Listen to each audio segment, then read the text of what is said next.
Тартқан болбойт? Болбойт екен бұл жерде. Жоқ, мен бұяқ тартпаймын, бұлар елді тартады.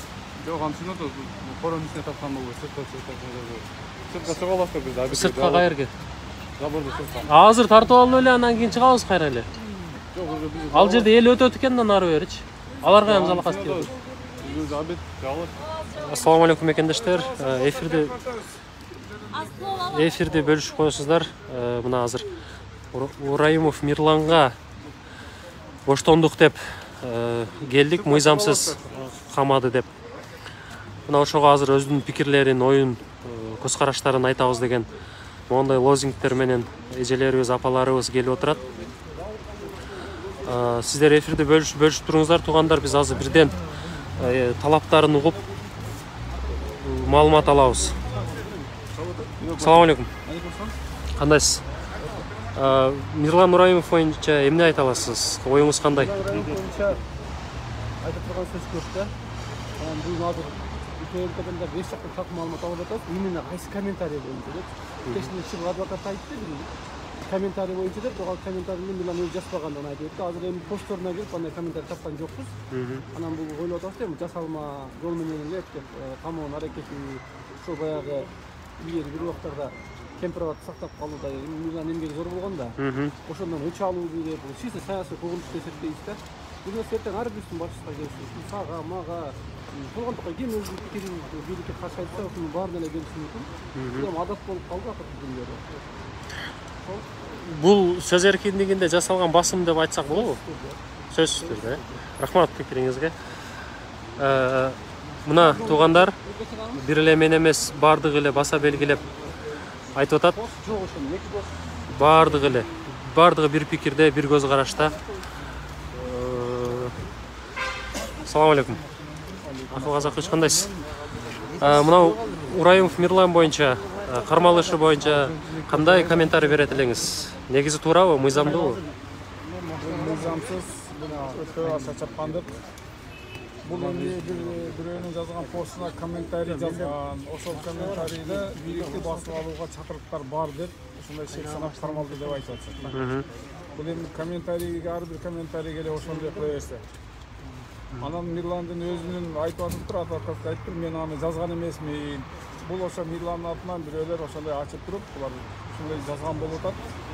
Менин оюмча бул Мирландын жанагы бийликтин туура эмес иштерин ачык айтып, көзгө сайып айтып, ачуу айткандынан эле чычалагандан ошол өч алуу максатында бир жасалган иштердей болуп көрүнүп турат мага. Себеби Мирлан дайым элим жерим деп ошол кемпирабад боюнча маселе козголгондо дагы жерибизди бербейбиз, сууну бербейбиз деп башында турган жигиттердин бири. Болгондо дагы ал жердеги окуяны түздөн түз бүт ошол республика боюнча жайылтып элге жеткирип аткан маалыматты түз жеткирип аткан жигиттердин бири. Бийликтин туура эмес иштерин дайым ачык айтып келаткан киши, азамат. Мирлан бирөөнү бир капа кылып, бирөөгө бир мындай сүйлөгөн, бир маданияттуу, абдан бир мындай мыйзам чегинде түз жүргөн жигит. Бийликти басып алууга чакырып таштай турган жигит эмес. Ал кайрадан наоборот ошол бийлик оңолсо экен, туура эмес иштерин токтотсо экен деп, ошол элибизде жакшылык болсо экен, мамлекеттей болсо экен деп жүгүрүп жүргөн жигиттердин бири.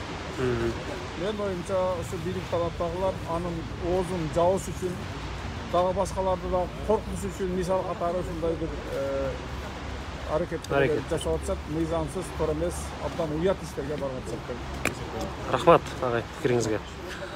Мына бүт тарапташтары могул жерде азыр бул жерде ушу Бишкек шаарында тургандагы эле жана убактысы бар сыразы келгенге мүмкүнчүлүгү барлар гана келип турат.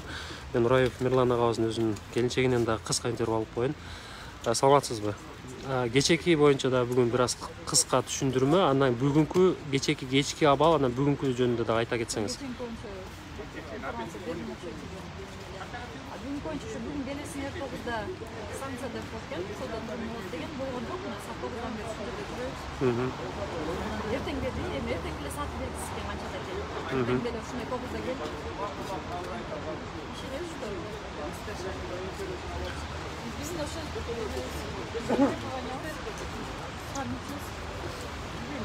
Боштондук. Боштондук вообще деле козголбош деп. Facebook негизеле соцтарда колдонуп жарымынан да бул берене менен чоктош керек негизинчи. Эгер калыстык болсо. Да, если калыс келсе. Себеби просто миллион бүтүн интересанттар баарына мүчөсү. Ошол себептер го ойлойм. Рахмат. Мына туугандар уктуңуздар, биз да кеч Мирлан Ураимовго. Мирлан Ураимовго. Мирлан Ураимовго. Мирлан Ураимовго. Сөз эркиндигине кол салба. Сөз эркиндигине кол салба. Сөз эркиндигине кол салба. Мына туугандар, бул жерде жыргагандан келген жок, эч ким, бардыгы адилеттүүлүк, акыйкатты талап кылып келип атышат. Мен дагы келген тарапташтардын пикирин угууга аракет кылам. Азыр мына жерде абед сыртка чыгыңыздар дегендей кылып атат. Сыртка чыгууга мажбур болот окшойбуз. 2-де ачылат деп атат туугандар. Биз күтөбүз. 2-ге чейин, кечке чейин. Ошо эртең дагы Нурбек, саат 10-дордо ушул жерден жол. Саат эртең 10-до ушул жерде Кудай кааласа. Эртең каралат деп атышат, бүгүн карабай эле. Эч кандай жооп дагы бербей эле бүдөмүк бойдон калды. Мына ушул маалымат бербей атышат толук кандуу. Бөлүшүп коесуздар туугандар. Бул иш мындай болбош керек, негизи сөз эркиндигине басым деп эле айтылыш керек, себеби ал комментарий болгону. Эгерде болгон болсо, бирок тилекке каршы аны бар экенин өздөрү дагы эч ким тастыктай албай атат. Себеби ал жок нерсе. Ошондуктан тастыктоо мүмкүн эмес болот. Ичкери тартып койсоңуз, ичкери биз.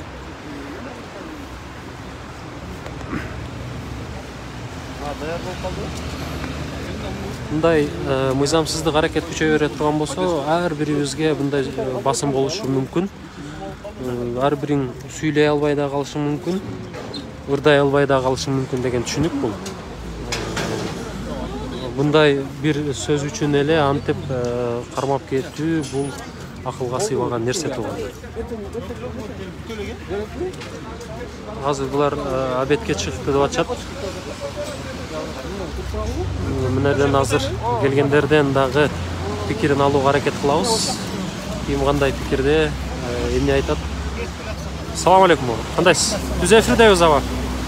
Кечиресиз, учураша албай калдым, телефонум бар колдо.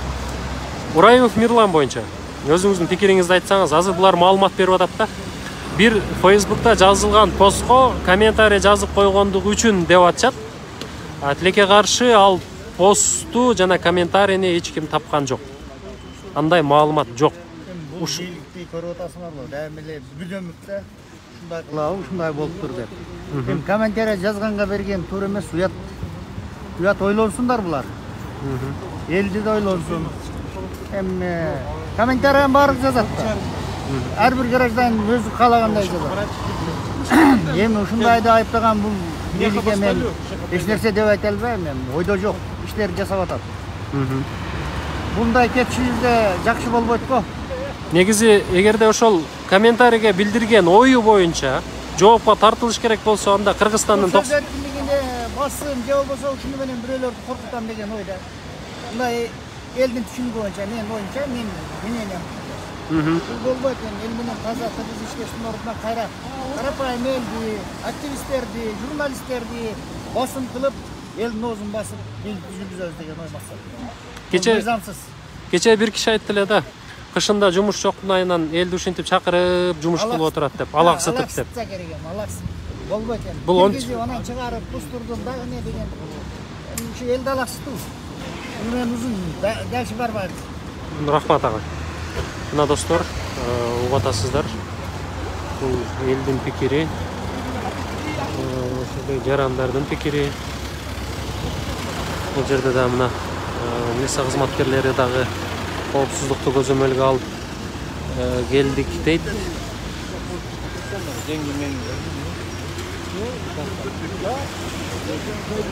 Бөлүшөбүз туугандар, бөлүшөбүз. Азыр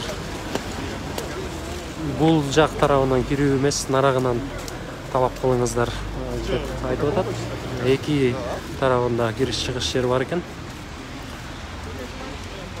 Мисалы дейм, кече деле министр здравоохранения, саламаттык сактоо министрлиги.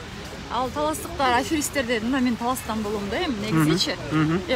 Ошентип айтып койду, кайра кечирим сурап койду, болду, кутулабы. Мисалы үчүн оңдойм деген система башынан оңдолуш керекпи, Ооба. Ошолордон башталыш керекпи? Алар каалаганына ошол отуруп алып сүйлөй берсе болобу? Негизи болбойт, бирок булар өздөрү сүйлөсө болот экен да. Бийликти ким жактаса, алар сүйлөсө болот. Балык башынан сасыйт да. Алар өздөрүнө мыйзам иштебейт.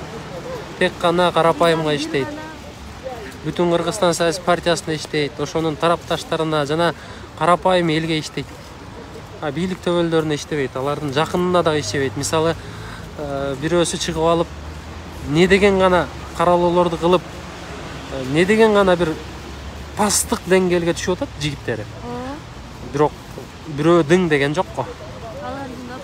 Аларды көкөлөтүп көтөрүп атат го. Бул адилеттүүлүк, калыстык эмес да.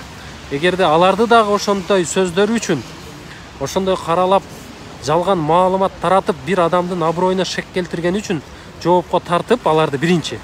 Андан кийин анан калганын тартсан адилеттүү болду дейт эл. Унчукпайт эч ким.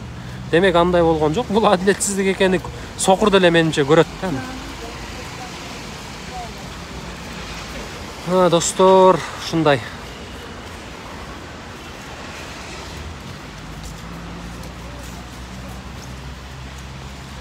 Албетте туугандар, жакшы эмес. Бул көрүнүш жакшы эмес. Эртең ар бирибиз болушубуз мүмкүн. Ар бирибиздин башында турат. Ар бирибиздин башыбызда турат мындай нерсе. Мындай жөнөкөй эле бир жаран болуп калган болсо, аны бир тоокчолуктагы кадыр баркы калбай калышы мүмкүн, адам болуп туруп. Ошондуктан биз азыр мыйзамдуулук, адилеттүүлүккө чакырышыбыз керек. Мондай мыйзамсыз кармоолорго биз каршы турушубуз керек, жалпы коом бүтүндөй.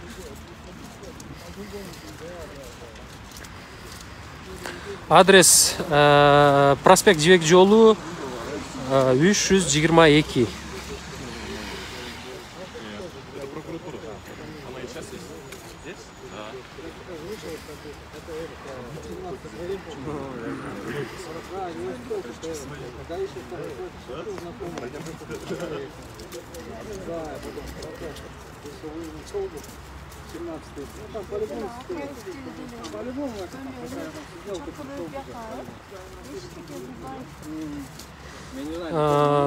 Ассаламу алейкум, мектепте окуган кыздын телефонун алды деп жатат. Онлайн окубайт беле? Онлайн окуйт, бирок кызым школдон саат 6-да чыгат да. Келгенче 1 саат кетет, мен 7-де тозуп алам, келдиңби деп. Ошого эми бүгүн кантип тозуп алам мен билбейм да азыр кызымдычы. Мен кече айттым туугандар, бүгүн дагы айтам, ошол кыздын телефонун алып булар эмне кылат билбейм, мультик көрөт окшойт го деп ойлоп койдум. Андан башка ал кыздын телефонунда эч нерсе болушу мүмкүн эмес болчу. Текшерип аткан балдарга да айттым да, мен өзүм бир бөлөк менен жашайм. Мен врач менен азыр обострение убагында, лечениядамын. Мен врач менен контактта болушум керек. Анткени температурам туруп эле көтөрүлүп кетет да. Деп ошондо айтсам, ошондо түшүнүшкөн жок да. Мен бир контакт бүт ошодо анализдерим ошо телефондо десем, ошону түшүнүшкөн жок, алып кетишти да. Булар аны түшүнбөйт го. Любой убакта мен температурам чындап көтөрүлөт да. Анализдерим көрсөтүн 3 күндүк УЗИм бар болчу бөйрөктөгү. Мына мекендештер, өзүңүздөр угуп атасыздар. Булар өздөрү жылуу жерде отуруп алып, майлуу жерде отуруп алып, каалаганын кылып, элди кыйнаганын койбоду.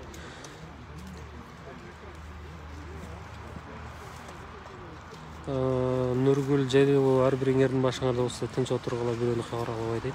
Эч кимди эч ким каралаган жок. Сиз мыйзамды түшүнбөсөңүз, адилеттүүлүк эмне экенин билбесеңиз, ага биз күнөөлүү эмеспиз. Сиз карап биринчи маалымат алып коюңуз, андан кийин анан ушинтип жазсаңыз туура болмок. Аз деле белгиси бүгүн деген кайра эртең. Ыкыбал Санжарова Ташиев Жокини кечирди го же Жоки Айгүл жеңенин кишиси болгон үчүнбү дейт. Ошол үчүн да. Андан башка эмне болушу мүмкүн? Кыргызча эч нерсе. Кыргызча аны билбейм. Ким бирок жазып атышат. Кыргызга эч нерсе жакпайт Кыялбек Постонов. Эгер адилеттүүлүк болсо жагат. Кыргызга адилеттүүлүк жагат. Ошол адилеттүүлүк, акыйкаттыкты билбегендерге ошо эч нерсе жакпашы. Жана бир сөз бар го. Чындыкты баардыгы уккусу келет, бирок чындык айткан адам эч кимге жакпайт дейт. Дал ошондой боло бербегиле. Эгерде чындыкка чыдасаңар, ошону көтөрө билсеңер, айтууга кудуретиңер жетсе айткыла, көтөргүлө, уккула. Ал силерди эч ким кой деп аткан жок.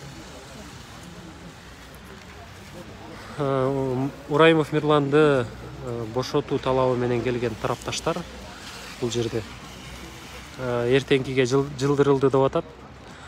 Эртең дагы ишин карайт экен, бүгүн карашпаптыр.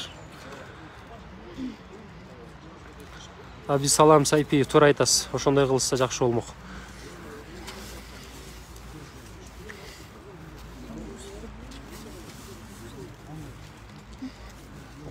Вот ушундай туугандар.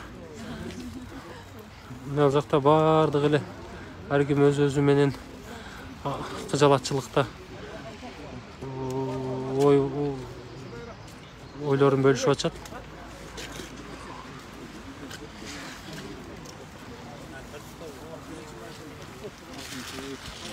Кандыра? Атап.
Маалымат боюнча Мирлан мен жазган эмесмин деп атыптыр. Булар өздөрү бирөөнүн атынан жазып туруп ошондой кылып атат да. Биз ошону баягы ичинен изилдегенге бир айтышын таап азыр ошонун аракетин жасап атабыз.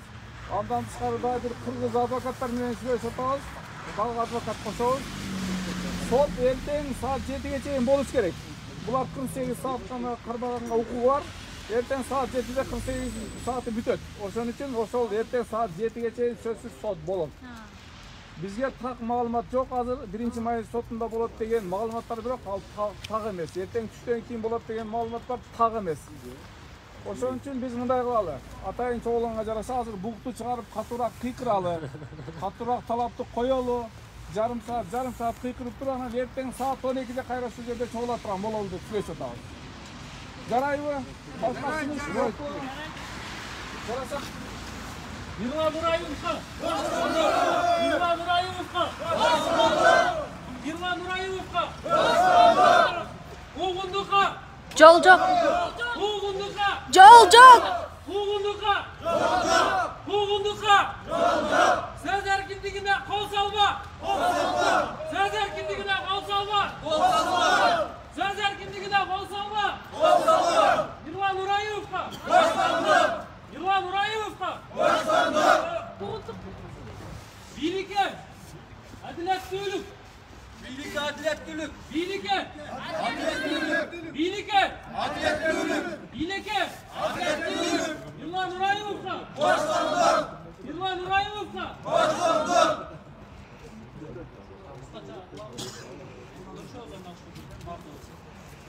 Урматтуу мекендештер, көрүп атасыздар. Бүгүн дагы бүтпөй калды. Эртең саат кечки 7'ge чейин сот болуш керек. 48 сааттын убакыты бүтөт. Жалпыбыз ушул жерге келип эртең колдоо кылалы. Биз бир инсанга эмес, сөз эркиндигине, мыйзамдуулукка, адилеттүүлүккө тикеден тик туруп берели. Бул жер үйүндө жатып алып, диван эксперт болуп, акылдуу болуп аткандар дагы. Силердин башыңарга дагы бир ушундай адилетсиздик келип калышы мүмкүн. Бул жашоо бумереңдей башыңарга сөзсүз келет. Эгерде адилетсиз, акыйкатсыз кыла берген болсоңор.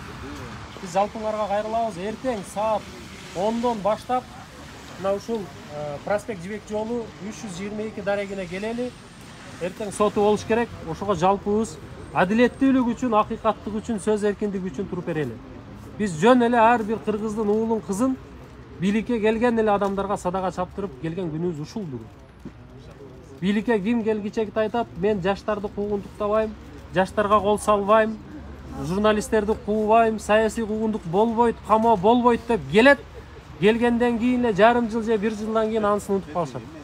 Көздөрү май басып калат чындыгында. Эгерде бир эле адам менен баардыгыбызды сындыра албайсыңар, ал үчүн баары жалпыбызды сындырышыңарга туура келет. Бирок мыйзамсыз кыласыңар аны да, кылган болсоңор. Ошон үчүн биз чакырабыз адилеттүүлүккө, мыйзамдуулукка. Анан жалпы мекендештер ушул жерди керек болсо кыркып алып бөлүшүп койгула. Эртең саат 10до Бишкек шаары, проспект Жибек жолу 322 дарегинде жалпыңызды күтөбүз. Рахмат.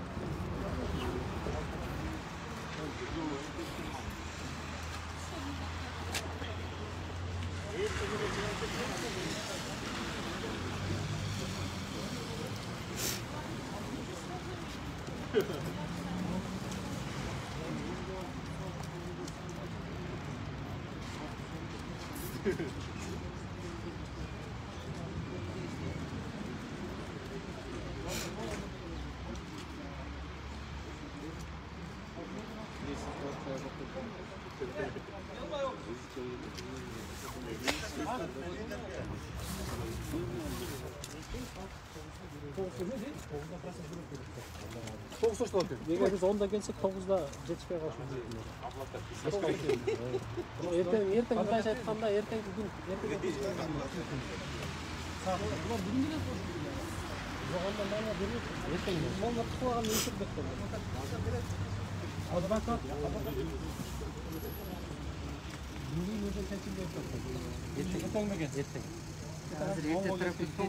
Az saat 4'te gördüğünüz gibi arız aldım.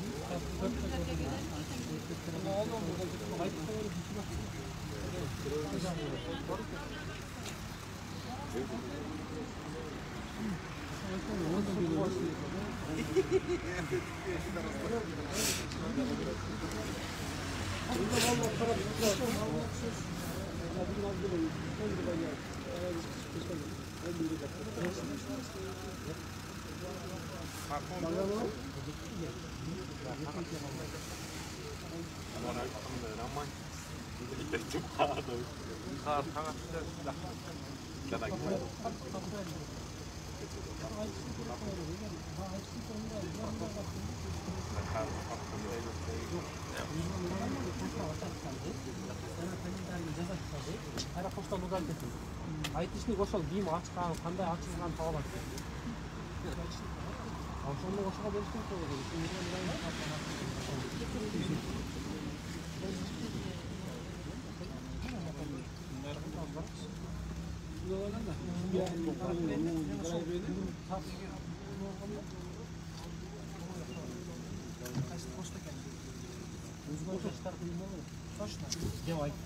Ошондо Артурда жүрөт.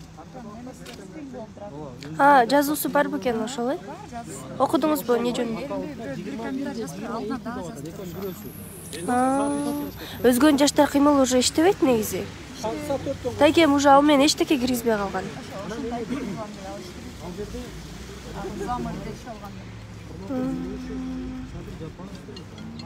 Мурунку номер менен эметсе керек анда. Номер менен эми взломать этет да. Көрдүңөрбү ошо? Уже иштебей калган өзгөн жаштар кыймылы дегенде илгерки бир эми аккаунт менен кирип алып ошондой комментарий жазышыптыр. Кошумча дагы маалымат берилет. Азыр бүгүн саат 4:30-да жооп беребиз деп арыз жазып киргиздик. Эмне болот? Кандай болот? Малдар берет экен, бирок бүгүн кайра эле карала турган болуп калса саат 7ге чейин же 9га чейин анда кабар беребиз. А эгер эртең десе эртең саат 11ге келебиз. Жалпы бир күн бүт эмес эми. Өлкөттөшүбүз. Мирлан Ураймов деле жүрчү эч нерсесине карабай келчү. Келгениңиздерге рахмат. Чоң рахмат чындап. Ушундайларды колдоп алалы. Коркунбайлы.